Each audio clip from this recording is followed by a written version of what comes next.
कैसे हो बच्चों? उम्मीद करती हूँ आप सब अच्छे होंगे, स्वस्थ होंगे, मज़े कर रहे होंगे और साथ में पढ़ाई भी कर रहे होंगे।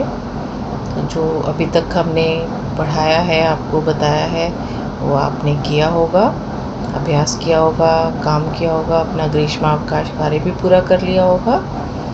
तो आज हम ऐसा करते हैं, जितना भी अभी तक हमने पढ़ा है उसको हम एक बार फटाफट रिवाइज कर लेते हैं। जो भी अभी तक हमने विषय किए हैं उसको मैं आज सारा थोड़ा थोड़ा फिर से रिवाइज कराऊंगी, ठीक है? तो सबसे पहले हमने किया था संस्कृत की वर्णमाला, आपको याद है ना? तो संस्कृत की वर्णमाला में स्वर और व्यंजन कितने होते हैं? संस्कृत की वर्णमाला में आपके स्वर 13 होते हैं और व्यंजन 33 होते हैं। हिंदी में स्वर तो 11 होते हैं, लेकिन संस्कृत में 13 होते हैं। इसमें एक री और बड़ी री भी शामिल होती है, ठीक है? तो आपने किताबें तो ले ली होंगी, तो उसमें आपकी जो व्याकरण की बुक है उसमें पहला जो पार्ट है वो आपकी वर्णमाला के से जो भी शब्द बनते हैं वो दिया है, उसको आप अच्छे से पढ़ोगे, ठीक है? अच्छे से रिवाइज करोगे उसको, ठीक है? तो स्वर आपके 13 हैं और व्यंजन आपके 33 हैं। ये हमने किया था और मैंने आपको कहा था कि व्यंजन याद करने हैं आपको, तो कैसे याद करने हैं? क च ट त प आपके वर्ग होते हैं 5, ठीक है? तो हर वर्ग का जो पहला अक्षर होता है उससे हम उसको याद कर लेते हैं। क वर्ग, च वर्ग, ट वर्ग, द वर्ग, प वर्ग, ठीक है ना? तो उसमें क ख ग घ ज्ञ, च च ज ज ञ, त त ट ठ ड ढ ण, त त द ध न, प फ ब भ म, य र ल व श श स ह। इस तरह से आप बहुत आसानी से इसको याद कर सकते हो। अच्छा, तो आपको ये भी मैंने बताया था कि कोई भी व्यंजन जो है वो अपने आप में पूरा नहीं होता है, उसमें कोई ना कोई स्वर ज़रूर होता है, तभी वो पूरा होता है। तो जब स्वर के बिना अगर व्यंजन हम लिखते हैं तो उसके नीचे हम एक हलंत लगाते हैं। जैसे अगर हमने क लिखा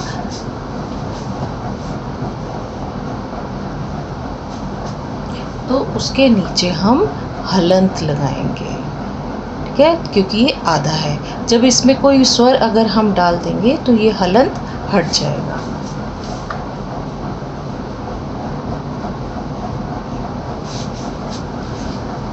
ठीक है?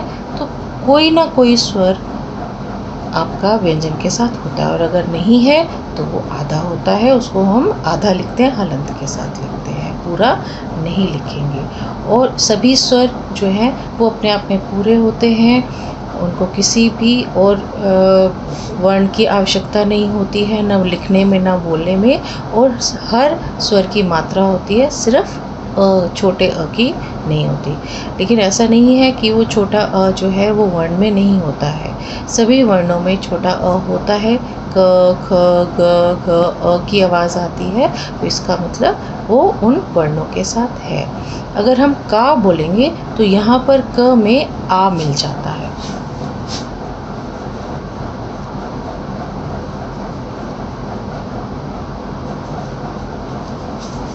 उस स्वर की मात्रा, जो भी हम उच्चारण कर रहे हैं जिस स्वर का, वो व्यंजन के साथ उसकी मात्रा के रूप में वो आ जाएगा, ठीक है? ये तो थे हमारे स्वर और व्यंजन, ये हमने किए थे। उसके बाद था आपका संयुक्त व्यंजन। जब आपके दो स्वर, दो व्यंजन आपस में मिलके जब आते हैं, या एक स्वर एक व्यंजन आपका अलग मिलके एक नया आपका वर्ण बनाता है, तो वो हम उसको संयुक्त व्यंजन बोलते हैं। जैसे कि हमने अगर बोला श्र, इसमें आपके दो व्यंजन और एक आपका स्वर मिलके आ रहा है, तो दो व्यंजन जब मिल जाते हैं और उनके साथ एक स्वर तो होगा, स्वर के बिना तो वो अधूरा ही है। तो आपके दो व्यंजन मिला के और एक स्वर मिला के एक नया व्यंजन बना देते हैं, तो वो संयुक्त व्यंजन होते हैं। ठीक है, जैसे श्र, श्र में कौन से व्यंजन है?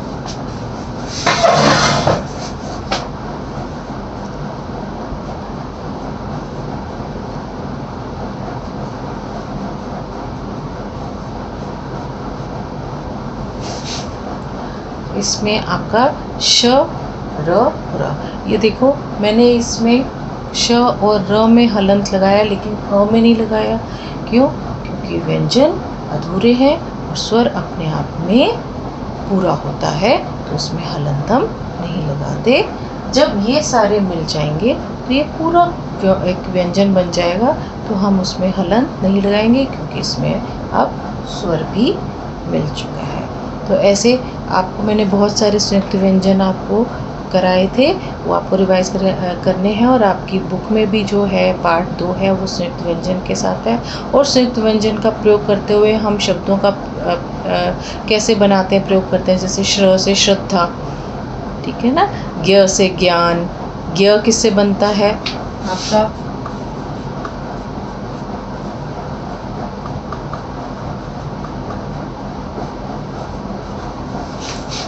बताया था कि ग आवाज़ आ रही है, लेकिन होता क्या है? ज, ज जमा य और अज्ञ बनता है, ज्ञान, विज्ञान। ठीक है, तो आपको संयुक्त व्यंजन भी इसी तरह से करने हैं रिवाइज। ठीक है, उसके बाद आपको मैंने कराया था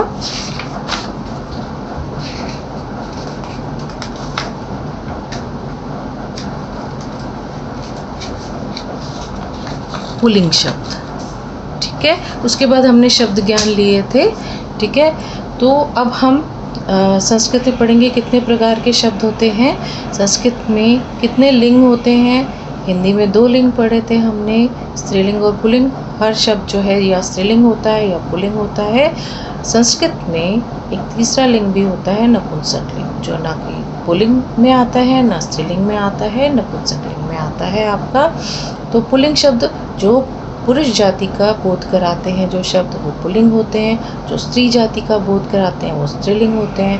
और जो ना स्त्रीलिंग होते हैं ना पुल्लिंग होते हैं, वो नपुंसक लिंग में होते हैं। और आपको मैंने ये भी बताया था कि नपुंसक लिंग में ज़्यादातर अप्राणीवाचक शब्द आते हैं। ठीक है, और इसके बाद हमने जैसे अब पुल्लिंग में मैंने क्या लिया था, जैसे नरः, देवः, मूषकः, अजः, शुकः, कपोतः, कुकुरः, ये सारे शब्द आपके पुल्लिंग में आते हैं। और स्त्रीलिंग में आते हैं आपके शिक्षिका, लता, अजा, मूषिका।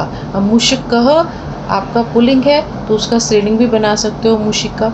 अजः आपका पुल्लिंग है तो उसका स्त्रीलिंग अजा भी बना सकते हो। छात्रः आपका पुल्लिंग है तो छात्रा आपका स्त्रीलिंग बन जाता है। ठीक है, अब इन और नपुंसक लिंग में हमने किया था चक्र, चक्रम चक्रे चक्राणी, पत्रम पत्रे पत्राणी, ये हमने किया था। तो तीनों जो हैं आपके पुल्लिंग, स्त्रीलिंग और नपुंसक लिंग, तीनों अलग अलग तरह से चलते हैं। इनका उच्चारण भी अलग अलग तरीके से करते हैं हम। ठीक है, और इनको हमने तीनों वचनों में किया था। वचन भी संस्कृत में 3 होते हैं, एक वचन, द्विवचन, बहुवचन।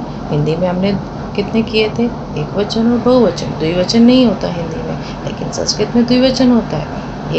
एक छात्र एक वचन, छात्रौ द्विवचन, छात्राः बहुवचन। इस तरह से हमने किया था।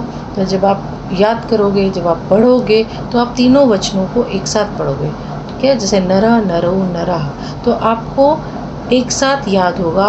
और आप ये प्रैक्टिस करोगे तो आपसे गलती भी नहीं होगी। ऐसे ही आपका स्त्रीलिंग में चला था लता, लते, लताः, शिक्षिका, शिक्षिके, शिक्षकाः, कन्या, कन्ये, कन्याः। नपुंसक लिंग में हमने क्या किया था? चक्रम चक्रे चक्राणी, पत्रम पत्रे पत्राणी। ठीक है, पुस्तकम पुस्तके पुस्तकानि, हमने ये किया था। ठीक है ना, आपने किया होगा, अभ्यास किया होगा, याद भी किया होगा। और आपने शब्दार्थ भी किए होंगे। आपके जो चैप्टर हैं उसके पीछे शब्दार्थ हैं। ठीक है, वो भी आपको लर्न करने हैं। जब तक आपको उसका अर्थ नहीं पता चलेगा, आप उसको नहीं लिख पाओगे, पहचान नहीं पाओगे कि वो पुल्लिंग है, स्त्रीलिंग है या नपुंसकलिंग है। और फिर उसको तीनों वचनों में भी आपको करना है। ये तो आपके हो गए तीनों वचन, तीनों लिंगों में आपके शब्द हो गए और तीनों वचन भी आपको करने हैं। ठीक है। और आपके जो चैप्टर के पीछे की जो एक्सरसाइज है, जो अभ्यास कार्य है, वो भी आपको फिल करना है, बुक में ही कर लेना। वैसे तो मैंने कॉपी में भी आपको भेजा था, वो भी कॉपी में भी करना है आपको, और ऑलमोस्ट वो सारे उसमें हैं। ठीक है। और अब आप जब प्रैक्टिस करोगे, रिवाइज करोगे, तो वो बुक में भी आप पेंसिल का इस्तेमाल करना है, पेन से नहीं करना है बुक में, क्योंकि बुक में गलती हो जाएगी तो सारी बुक गंदी हो जाएगी। तो जब भी आप बुक में कुछ लिखते हो तो उसको पेंसिल से ही लिखोगे। ठीक है, ताकि आप उसको इरेज कर सको। ठीक है। उसके बाद अब मैं आपको एक रिवीजन वर्कशीट भी भेज रही हूँ। ठीक है। उसको आप खोल के बैठिए और मैं उसमें जितने भी प्रश्न मैंने भेजे हैं मैं उसको डिस्कस करती हूँ। आप उसको साथ साथ देखिए और उसका उत्तर लिखने की कोशिश कीजिए। वैसे तो आप अपने आप कर सकते हो। ठीक है। एक बार मैं उसको आपको रिवाइज करा देती हूँ। पहला आपका प्रश्न मैंने भेजा है कि स्वर और व्यंजन अलग अलग करके लिखिए। कुछ स्वर और व्यंजन आपको मिक्स करके दिए हैं, उसको आपको दो अलग अलग हिस्सों में बांटना है। जैसे कुछ स्वर और व्यंजन है, जैसे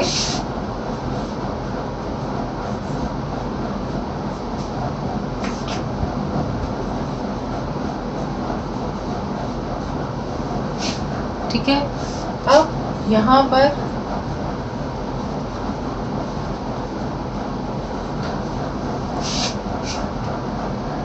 स्वर और व्यंजन लिखा है। अब इन आपको वर्णों को पहचानना है कि इसमें कौन सा स्वर है और कौन सा व्यंजन है।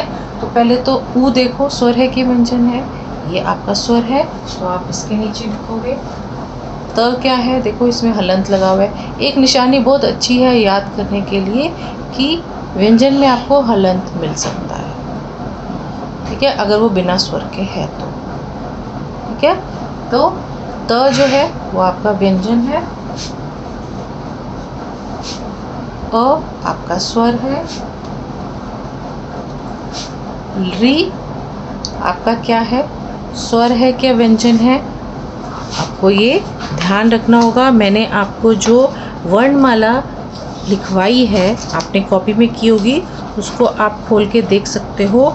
री जो है वो आपका एक स्वर है।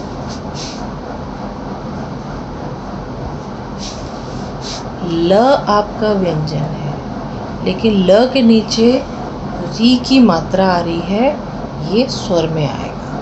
अगर खाली ल होगा, ठीक है, वो आपका किस में आएगा? व्यंजन में। ठीक है। उसके बाद एक सेकंड क्वेश्चन है आपका, आपको कुछ संयुक्त व्यंजन चुनने हैं। व्यंजन दिए हैं मिक्स करके, उसमें से आपको संयुक्त व्यंजन निकाल के लिखने हैं आंसर में। तो अब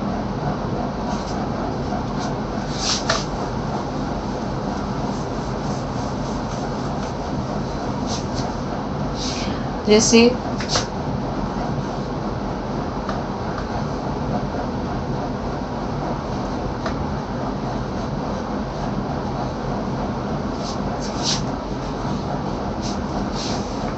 ठीक है, इसमें अब ह्र क्या है? संयुक्त व्यंजन है या खाली व्यंजन है? अब देखो ह्र, इसमें दो व्यंजन की आवाज आ रही है।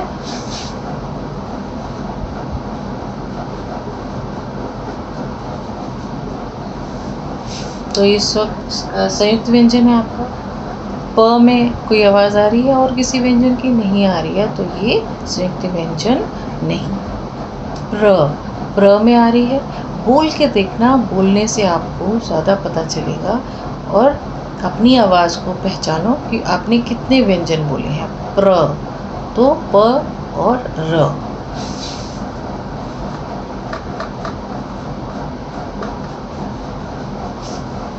तो ये संयुक्त व्यंजन है। य है, क्या भी है क्योंकि इसमें ज और न्य है, तो ये भी एक संयुक्त व्यंजन है। तो इस तरह से आप छांट सकते हो अपने आप, ठीक है। इसके बाद मैंने आपको एक प्रश्न भेजा है जिसमें आप वर्णमाला के जो वर्ग हैं उसको कंप्लीट करोगे, फिलअप है, ठीक है। ट वर्ग है,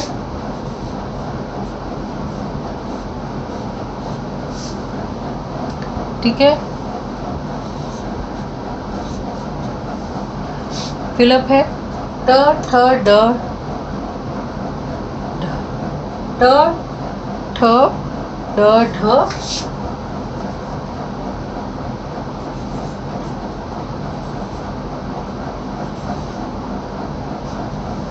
ट ठ ड ढ ण। तो आपके जो है वो कंप्लीट करना है इसको, ठीक है। आपके पास सारी वर्णमाला है तो आप उसमें से कर सकते हो। आपको मैंने वर्णमाला याद करने का तरीका भी बताया है, आप कैसे करोगे, ठीक है। उसके बाद है एक प्रश्न है, संयुक्त व्यंजन बनाइए। संयुक्त व्यंजन, ये तो हमने संयुक्त व्यंजन को इस तरह से खोला था, हमें पता है। अब अगर आपको ऐसे दिया जाए तो आप संयुक्त व्यंजन बना सकते हो, है ना। तो जैसे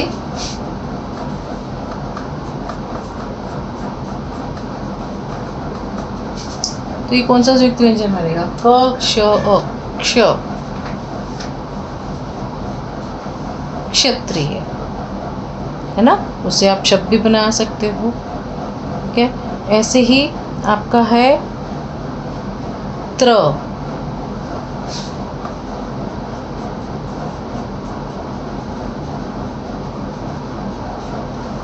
त्र, ठीक है।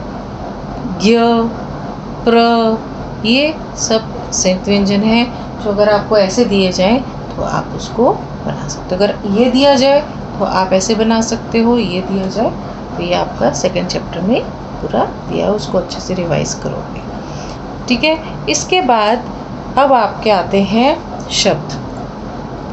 अब कुछ शब्द दिए हैं स्त्रीलिंग, पुल्लिंग, नपुंसकलिंग मिक्स करके, उनको आप छांट के पुल्लिंग को पुल्लिंग के नीचे, स्त्रीलिंग को स्त्रीलिंग के नीचे और नपुंसकलिंग को नपुंसकलिंग के नीचे आप लिखोगे। पहले भी मैंने वर्कशीट में आपको ऐसी एक्सरसाइज भेजी थी। तो आप शब्द पढ़ोगे, अर्थ पढ़ोगे, उनको बार बार रीड करोगे, आपको अपने आप ही पहचान आ जाएगी कि ये कौन सा लिंग है। जैसे पत्राणी, पत्रम, पत्रे, पत्राणी, नपुंसकलिंग। सैनिकौ, सैनिकः, सैनिकौ, सैनिका, तो ये क्या था, पुल्लिंग। अब खगः, खगः, खगौ, खगाः, ये आपका पुल्लिंग है। नासिका, नासिकः, नासिकौ, नासिकाः, आपकी नासिका स्त्रीलिंग है, नासिका, नासिके, नासिका, ये स्त्रीलिंग है आपका।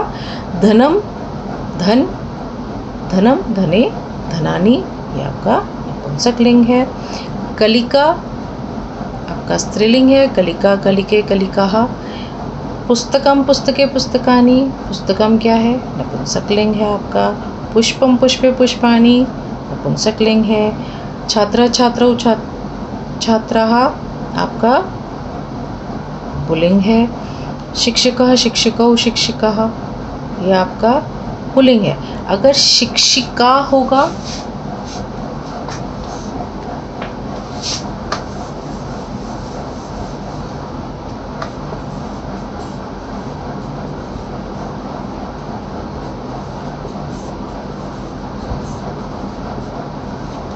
देखो, शिक्षकः, शिक्षकः विसर्ग के साथ है, पुल्लिंग है। शिक्षिका है तो ये स्त्रीलिंग है। शिक्षकः आपके सर को बोलते हैं, ठीक है, मेल टीचर। शिक्षिका आपका फीमेल टीचर, मैम को बोलते हैं, ठीक है। तो ये पुल्लिंग है और ये स्त्रीलिंग है, दोनों का अलग अलग चलेगा। शिक्षकः, शिक्षकौ, शिक्षकः, शिक्षिकाः, शिक्षिका, शिक्षके, शिक्षिका, ठीक है, तो इसलिए मैं कहती हूँ बोल के देखोगे तो आपको जल्दी समझ आएगा। शुकः, शुकौ, शुकः, ये आपका पुल्लिंग है। कन्या, कन्ये, कन्या स्त्रीलिंग है। गायिका, गायिके, गायिका स्त्रीलिंग है। चक्रे, चक्रम, चक्रे, चक्रानी तो आपका नपुंसकलिंग है। बाला, बाले, बालाः ये आपका स्त्रीलिंग है।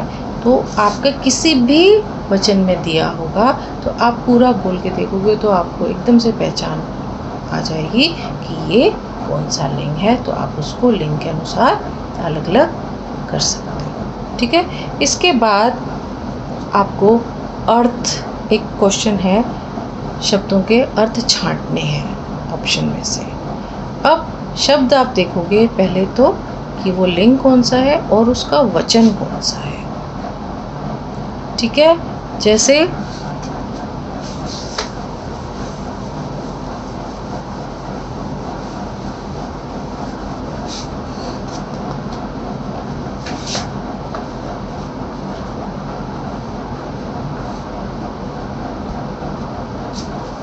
कुकुरा। अब कितने कुकुरा, कुत्ता बोलते हैं हम इसको। ठीक है, अगर ऑप्शन में है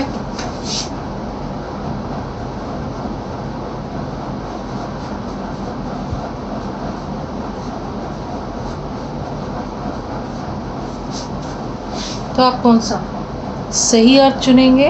आपको पता है इसका क्या अर्थ होता है, तो आपने ये चूज किया। ठीक है, उसको आप लिखोगे। अब ये तो था कि दोनों अलग अलग एकदम भिन्न अर्थ हैं। ठीक है, और कभी ये भी हो सकता है कि अर्थ दोनों ऑप्शन में आपका सेम हो, तो क्या करोगे, तो जैसे पत्रे,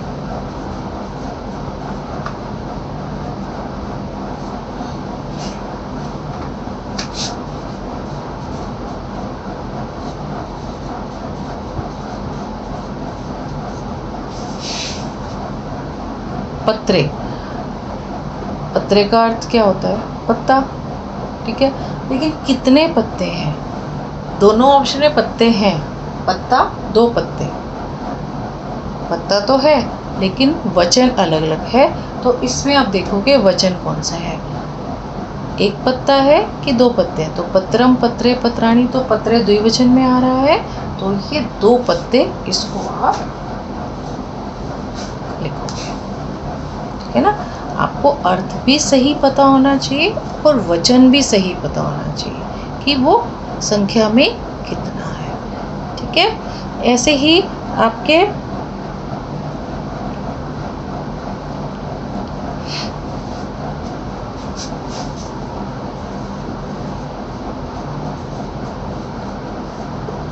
शशकौ, शशकौ क्या होता है, खरगोश।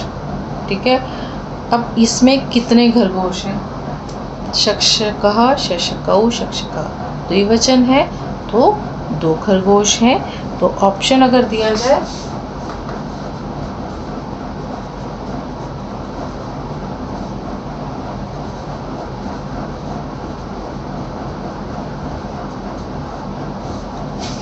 तो आप दो खरगोश को लिखोगे। ठीक है, समझ आया। उसके बाद एक आपका प्रश्न है, आपको कुछ शब्द दिए हैं, उसके सामने उसके वचन लिखा है, वो करेक्ट है कि नहीं है, राइट रॉन्ग करना है आपको। जैसे एक शब्द है वृक्ष,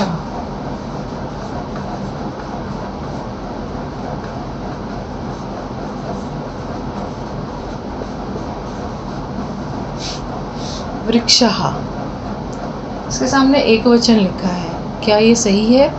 ये जो है वृक्षा एक वचन में है, वृक्षः, वृक्षौ, वृक्षाः बहुवचन है, तो ये गलत है, रॉन्ग है। इसके सामने आप रॉन्ग करोगे। ठीक है, ऐसे ही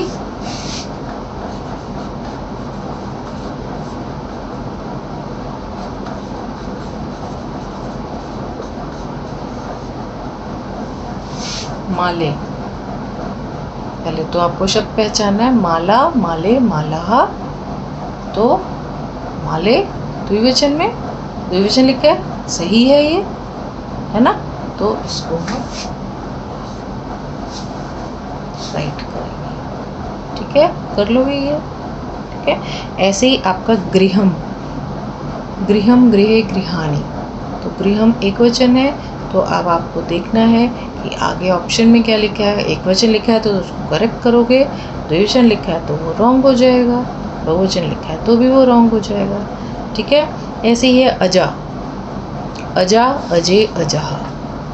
अजह नहीं बोल रही मैं, अजा। अजा स्त्रीलिंग में आ रहा है, कौन सा वचन है, एक वचन। अगर एक वचन लिखा होगा तो करेक्ट होगा, नहीं तो नहीं। उसके बाद कन्ये, कन्या, कन्ये, कन्या, तो द्विवचन में आ रहा है। उसके बाद पत्राणी, पत्रम, पत्रे, पत्राणी, आपका बहुवचन है। तो आप देखो उसमें बहुवचन है कि नहीं है, नहीं है तो रॉन्ग, अगर बहुवचन लिखा है तो वो राइट हो जाएगा, ठीक है। इसी तरह से आपके शब्द दिए होंगे, उनको अर्थ से मिलाना होगा, तो उसके लिए आपको शब्दार्थ सारे तीनों चैप्टर के लर्न करने होंगे, ठीक है। और ये भी हो सकता है कि आपके हिंदी में दिया हो और आपको संस्कृत में, मैंने आपको वर्कशीट में एक्सरसाइज भेजी हुई है, आपको उसको संस्कृत में लिखना है। 2 पत्ते तो पत्रे, ठीक है ना। 1 कन्या तो कन्या, बहुत से चक्र तो चक्राणी। तो इस तरह से आप वचन का ध्यान रखते हुए उसका अर्थ और उसका संस्कृत में लिखोगे, या संस्कृत में आया है तो उसको देखोगे और हिंदी में आप लिखोगे। ये सारी की सारी एक्सरसाइजेस पहले हम कर चुके हैं, आप उसको अच्छे से रिवाइज करोगे और जो आपके चैप्टर के पीछे एक्सरसाइज दी हैं उसको आप पूरा फिल करोगे। अगर जो समझ में नहीं आता वो आप मेरे से पूछ सकते हो। व्हाट्सएप पे जो हमने ग्रुप बनाया है उस पर जब विंडो ओपन होगी तो आप मेरे से वो पूछ सकते हो, ठीक है। आज के लिए